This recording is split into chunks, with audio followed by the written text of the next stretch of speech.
আজকে আমি বানাচ্ছি ঘুগনির চাট। তার জন্য কড়াইটা বসিয়ে দিয়েছিলাম আর আলু আর মটর সেদ্ধ করে নিয়েছি। কড়াইতে ঢেলে দিব, একটু নাড়িয়ে নেব। একটু হলুদ গুঁড়ো, আলু ম্যাশ করে দিয়ে দেব। দিয়ে দেব তেঁতুলের কাঠ,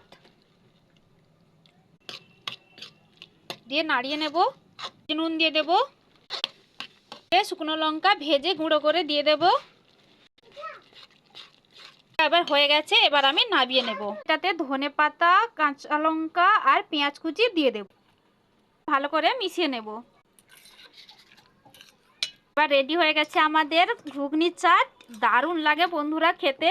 এটার সঙ্গে আরেকটা জিনিসও খাওয়া হয়, যেটা আমি বানিয়েছি। তো এটা এই যে পাঁপড় ভাজা, এটা ধরতে পারছি না, তো এর মধ্যে ঢুকিয়ে এটা খেতে হয়।